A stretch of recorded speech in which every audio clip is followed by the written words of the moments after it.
What's up, guys? I'm here with Jacob Joseph Young, and we're going to have a little interview. Tell me about yourself, man. Well, there's a lot to go from. So I guess say from the beginning, I was born in Puerto Barrios, Guatemala. Badass. I was adopted out of an orphanage when I was 5 years old from Guatemala City, Oh, cool. and I grew up in Golden, Colorado, Coors Town. Nice. You told me about Coors, so you got the tattoo, Oh yeah, right? with the Coors, Fucking got a little, badass, man. little taste of home. That's very cool. So is Coors your favorite beer, or is it just Oh, yeah. by default? Like, It's one of my favorite beers, but also because I got family history and I got a lot of memories of growing up. nice, man. That's pretty cool. So how was the music scene out there growing up? How was that growing up in that environment? Well, I listen to a lot of country western music, I'll say that much. But definitely, other kinds of music and sounds made their way through, So I would say Colorado's a pretty diverse place as far as like music and arts wise goes. Nice. Maybe not as diverse as some other spots, but definitely like back then I definitely got a little taste of a few things that came through that definitely influenced me as I was Nice. growing up later on. That's cool. So as far as touring, do you guys plan on making that like the first stop or the last stop, or what's the plan with that? I'll tell you one thing, if we ever get a tour going, I would definitely want to hit Colorado just because I have family and there's just like, I would love to see family and friends. I love to have them come out and hang out and, play some of these places that I used to go to when I was younger and just, like I said, put my imprint in there, That's cool. Say I was there. I've only been to Colorado once. I went to like the southern part, but I've never been to like Denver or anywhere like that. So one of these days. I'll tell you, Denver's a trip because it's really growing a lot. Yeah, I that's mean, what I it's hear. just like all kinds of new like. A lot of pot out there. Oh yeah, oh yeah, oh definitely. That's badass, man. What was I gonna say? Oh, so who were some of the big influences when you were in your formative years, like musically? Like who were the big guys? Well, I'll tell you one thing.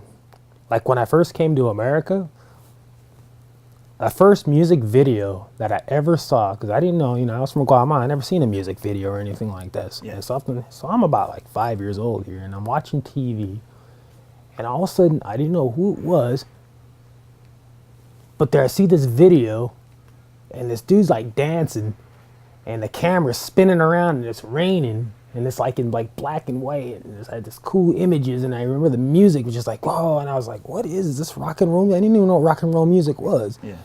Come to find out later on, that video was actually the Psychedelic Furs Heaven video. Like I know exactly that. And I dude. saw that image, and I was like, something about it just struck me, It's so good.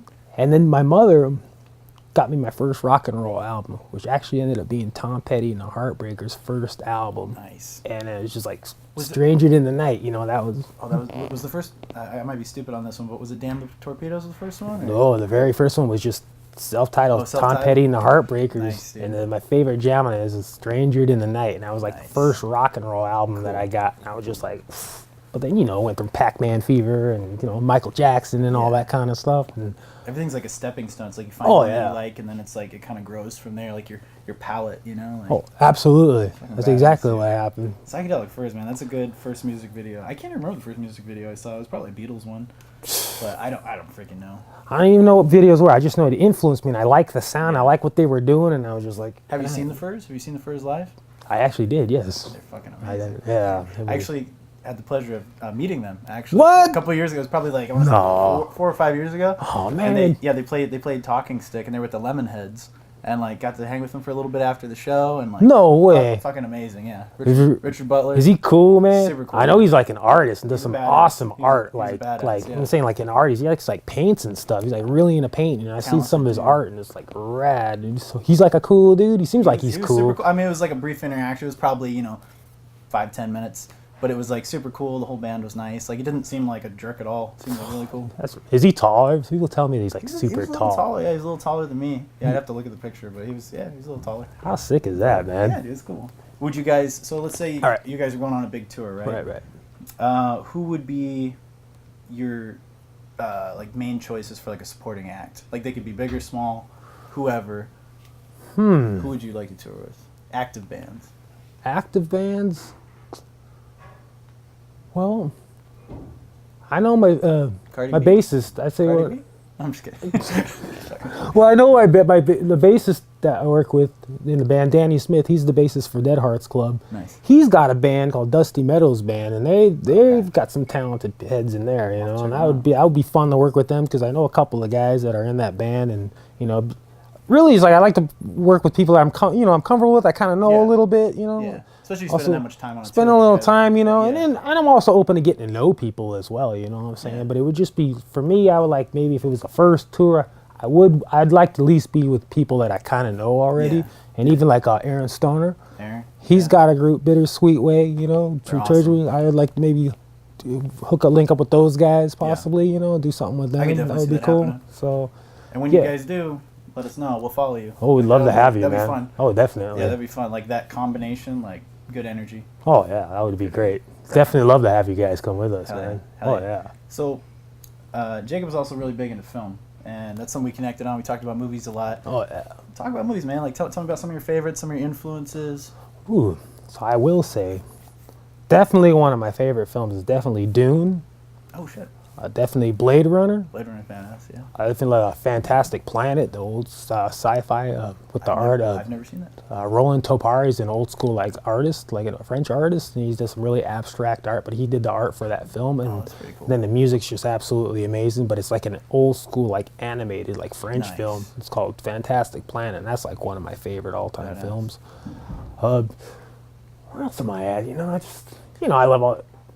I honestly, those are the ones that jump out. Yeah, that like really just every time I can think about it, it's always like you always have like a new recommendation or like something. Oh yeah. And I feel like I'm pretty up on movies, but you'll throw something pull something out that I've never even freaking heard of, and I'm like, oh, sick, that's cool. Well, I will say one of the most wildest, craziest films I ever saw is Dr. Caligari. Not The Cabinets of Dr. Caligari. It's an old school, I feel like an old school avant-garde German film, but they did a modernized version in the 90s. Oh shit! And it's called Dr. Caligari, and it's all staged, and it's just really interesting, trippy film. But it's so interesting and so different. And that's I'm just throwing that out, man. You got to see that movie, man. That's gonna trip your mind out. See, I never heard of that. He knows what's up. So as far as your interest in film and your appreciation for it, when it comes to your guys' music videos, do you see yourself hopping into directing more stuff, or do you think you'd want to kind of pay tribute to some of those favorite films and incorporate some of your songs into that with a music video, paying tribute to it or anything like that? Well, I don't know if you know, but I've done acting, and I actually do films and stuff, so you can look up my name, Jacob Joseph Young on IMDb, and you'll see some of the films I worked on. And I've actually acted through grade school. I've done a lot of theater and done other kind of stuff, so I've been in acting as well. So I'm glad you asked me that question. I'm glad you asked me that question, because that's actually a big part of my life that I don't want it to be overshadowed by by the music thing. Awesome. So I'm feeling what I would like to do is be able to cross I guess the most simplest, easiest way to do it is a short film, that one rolls right into the next. If I was to do an album, 5 songs, all those 5 songs would be done in a row, but there would be a whole storyline that caters, flows one into the next, That's really cool. And it would just tell a whole story. I don't want to necessarily just do a music video. I'd like to do a short film, but tells the story of those songs. That's awesome. Just like you were talking about with the Paul Simon one. Yeah. It's you have the soundtrack and then you have the accompanying movie. That's pretty cool. The interesting thing about it, that I'll bring up, that our Dead Hearts album, our first album that came out a little bit Great ago. album, by the way. Thank you very much, by the way. Thank you. Oh, tell everyone where it's available also. Well, it's actually it's Dead Hearts Club, and we're actually available on Spotify, iTunes, Apple Music, Bandcamp, Amazon, CD Baby, that's YouTube, all that fun stuff. It's good stuff, though. Really good album. The thing about that album is that album is actually a whole story. So if you were to listen to it, it actually is, like I say, let me sit around the campfire and I'll tell you a story of love, loss, and redemption. And really, it's really a whole story of people finding themselves falling in love, falling out of love, going through dark paths of lives, and then coming out at the end, just coming out survivors, And it has a little personal stuff that has happened, and everything. But really, if you listen to it, everybody has their own interpretation, I'm not going to say this is what it is what it is. Yeah. I'm just saying the songs were in order a certain way because they tell a certain story. It's a lot of thought. But if you get a different story than what it is, that's fine. You know what I'm saying? I'm not trying to say that this is how you have to hear it and this is how it was. I'm just saying this is kind of how we went about and going it. So you might be able to pick up some stuff, if you listen to it. If you actually, the songs are in order for a specific reason. I like Just that. so you So know. everything was planned. Everything was. Yeah. Yeah, one of my favorite tracks on there, because the first time I listened to it, the one that got stuck in my head, that was stuck in my head for like the whole weekend, was Dead Friends. Oh. And I was wondering if you could shed some light Oh, on man. the story behind Dead Friends and just how it was written and everything, because I freaking love that song. Well, thank you. Yeah, it's a great song, dude. So Dead Friends was actually written by the bassist of our group, Danny Smith. He actually wrote most of that song. He wrote the music and he wrote most of the lyrics. I added a little bit, but he actually wrote that song. But the whole purpose of that song is dedication to our drummer, who, all right, 2016, we lost our drummer on our way to our first gig. We were rehearsing for a whole year. We were getting our stuff together. We were on our way to our first gig, and this was in San Diego, and there was a crazy windstorm going on. And we loaded up all our gear, and she had our gear in there, and we headed over to the club, but she didn't show up. And we're like, what's going on? You know, where is she? So Danny and I went back to go try to find her, maybe, you know, make sure she was okay and everything. Yeah. Well, I don't know if anybody here knows about a few years ago, a giant tree in San Diego that blew over and crushed a woman. Well, that's what happened. It was just timing. This tree blew over and ended up crushing her. And then, I'm sorry, man. then so Dead Friends is really a dedication. Really, the whole album, really the whole band is really a dedication to her. Like, What was her name? partly to her, Nikki Carano. Nikki Carano. Yeah. So that song. It's a beautiful tribute, man. Yeah. And it's also, you know, it's also a dedication to friends you've lost along the way. Dead Friends. Dead Hearts Club is a club of dead people, of people you don't, you know, you never want to forget, people you may lose along the way, you know? So it's like, well, everybody's part of that club because everybody's lost people. That's what it means to be Dead Hearts. That's amazing. You know? Man.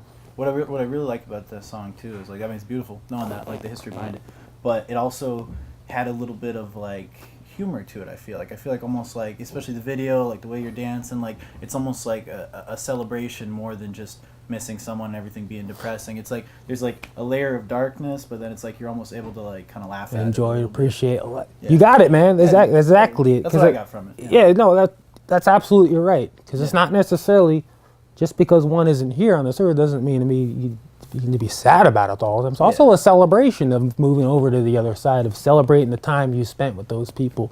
And the whole thing with the video we shot, I didn't necessarily want it to be like sad and dark the whole time. It would be so easy to do that. You know? Where'd you guys film that? Oh, we went to the Superstitious Mountains. Oh, very cool. Over there, and actually the guy who shot it is Andrew Van Ball. He's a filmmaker, and he ended up he's working on went up to Flagstaff to shoot films because he's looking out for location for other films and stuff. So some of those shots are stuff that he's like shot along the way on his trip up there.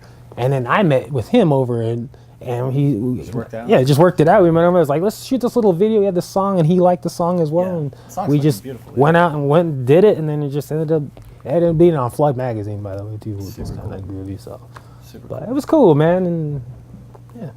So what else do you have cooking right now? You have any other projects you're working on, or things you're going to be releasing soon? Like, tell us kind of what you got cooking.